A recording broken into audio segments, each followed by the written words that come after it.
Okay. So, I'm interested in becoming a physical therapist, so I thought it would Oh, be awesome. useful to interview someone who's in the field. Okay. So to begin, how did you become interested in this field?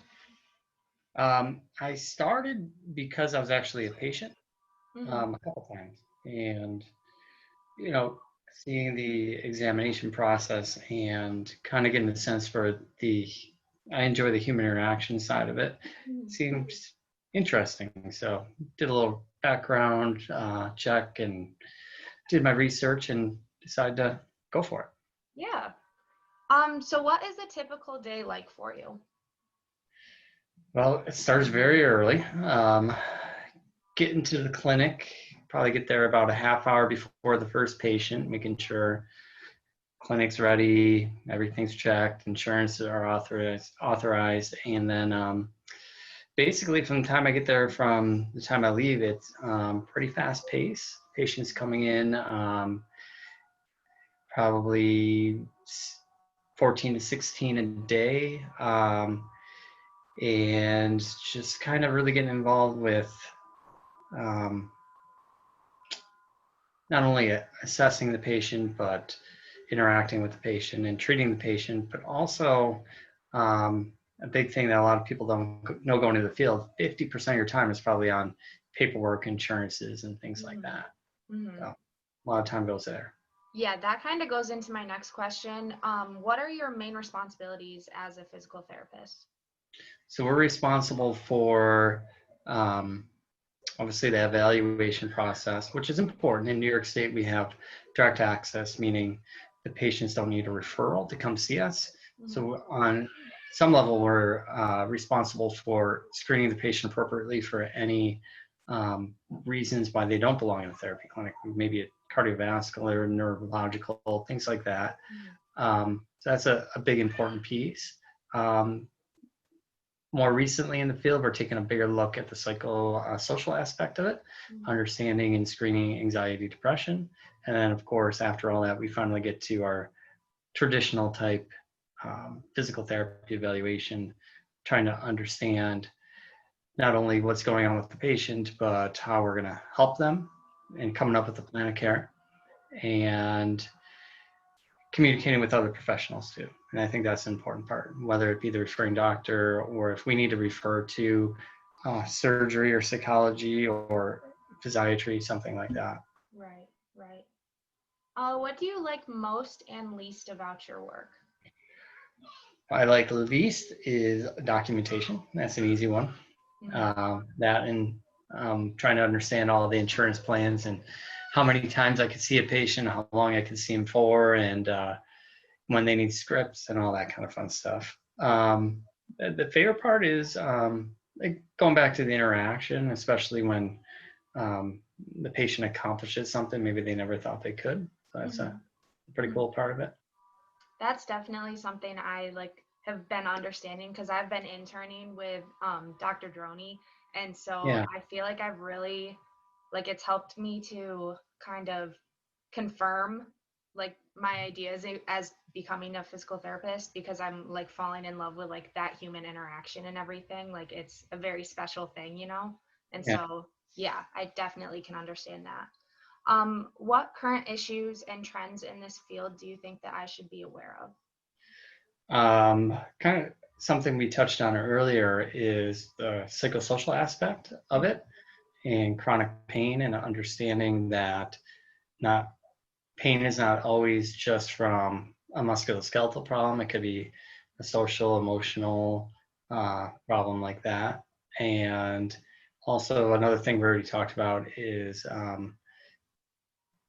we're the primary care physician for the musculoskeletal system and making sure we're prepared to assume that role and prepared to understand when um, something is more sinister than what we realize. Mhm. Mhm. How has the COVID-19 pandemic changed your practice? Oh, well, that's a great question. We're actually closed down for 4 months. So when we came back, it turned into, of course, like you see everywhere else, appropriate screening Right. and pretty detailed process. Um, not having too many patients in the clinic, making sure they stay apart, making sure everything they touch is wiped down every time, and even concentrating on flow patterns through the clinic, making sure people aren't crisscrossing paths or Right. getting in each other's way. Right. So it definitely has affected people's willingness to come to the clinic. Mhm. Some people are afraid still, which you have to respect. And the other thing is, anytime anyone has a sniffle, they're calling to cancel. So we're Yeah. seeing higher cancellation rates for sure. Have you had to make any like different types of accommodations? Like, have you considered like telehealth or anything like that? Yeah, we would love to do telehealth, but I work at Catholic Health in Buffalo, and we it's tricky from an insurance and reimbursement standpoint for a hospital system, and we haven't been able to implement it. Gotcha. Um, as opposed to a private clinic, they could do it very simply. Mhm. So that's been a barrier for us, but it would be great if we could, and we just have a few extra hoops to jump through Yeah. to do that. But the other accommodation is some people want to come when they might be the one or only two patients in the clinic. Other patients want separate private space, so we try to do what we can to get them in the door. Gotcha. What skills or abilities do you believe are essential for success as a physical therapist? I tell students all the time, it's not, there's no secret to physical therapy. There's no secret exercise that only therapists with experience know that fixes everything. Uh-huh. That it's really just human interaction, listening, validation. You learn about therapeutic alliance, and that's your relationship with the patient. Trust, confidence, and education are the most important parts, not always the exercise. Right. What are the biggest challenges that you face as a physical therapist? I would say, besides the insurance, the biggest challenge. That's a good question. Yeah, I deal primarily with the orthopedic, outpatient orthopedic base. You might Mhm. find a different answer in different settings. But for me, the biggest challenge would be, I'd say the people who don't want to get better, which sounds interesting, but for whatever reason, there might be groups of patients who, whether they're attached or identify themselves with their pain or not motivated to make a change. I'd say that's probably the hardest part. And I feel like that can kind of relate to what you touched on earlier about the psychosocial like aspects and like what's going on in your head definitely affects like what happens in your body. Oh, absolutely. Absolutely. So that switching gears, like what is the most rewarding part of your job, would you say? Going back to getting people better and going back to just, I would say that at the end of the day, that's really why we're doing it. Hmm. Just to help that one patient who didn't think they could get help, or, when the patient comes back and says, I was able to hold my grandchild for the first time in 4 months, or maybe I finally got back to work, or I finally was able to go golfing or skiing or something they really enjoy. So I think those are the best parts. Hmm. If you could do it all over again, would you choose the same path? I would. I would choose the same path.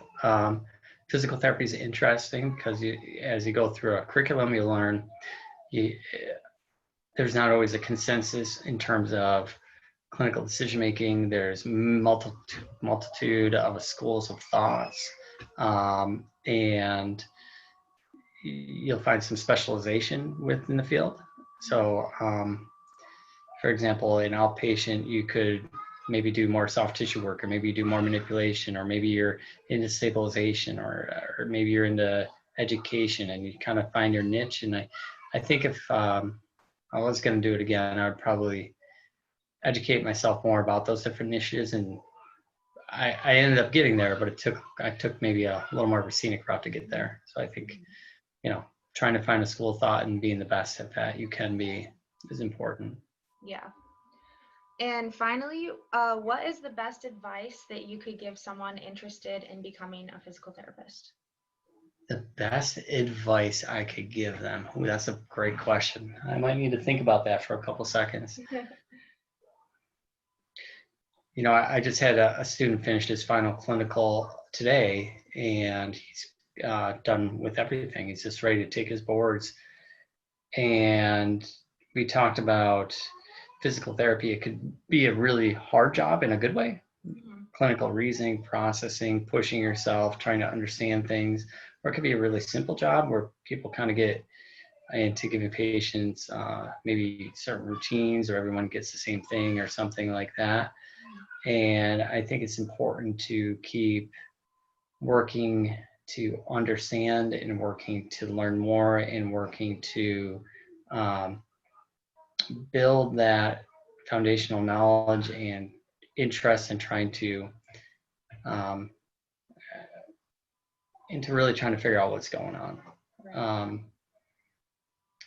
Hopefully that makes sense. It does, yeah, definitely. Okay, yeah, but it's not just, hey, you have a back problem, go do X, Y, and Z. It's, hey, you have a back problem. How does it respond? How are you progressing? Where do we need to get you? Where are you at now? And how do you bridge the gap between where they are now and where they want to be? And really try to individualize things the best you can. Right. Yeah. That makes a lot of sense. Yeah. Well, those are all the questions that I have for you. Okay, that was easy. Yeah. Thank you so much for talking with me tonight. I really appreciate it. Sure. No problem. I'm sorry. It's on my to-do list. I just got to No, look it's at the totally to-do list. fine. Don't worry about it. So, It's fine. okay. But anyways, have a great weekend. Yeah, and let me know if you need anything else. All right. Where are you Okay. going to go Thank you to so PT much. school? What was that? Where are you going to go to PT school? So I haven't decided yet. I've applied to 6 schools and I'm like in the process Oh, of filling out like my secondary applications and everything. But I applied to UB, Gannon, Duville, SUNY Upstate in yeah, Syracuse, and then I applied to St. Augustine and yeah. Nova Southeastern, which is in Fort Lauderdale, Florida. So, Oh, wow. yep, Nice. Well, yep. if you need help, let me know. I went to Duville and Damon and St. Augustine for Oh, different. awesome. So, yeah, Perfect. let me know. All Well, right. thank you. Have a great night. You too. Thank you very much.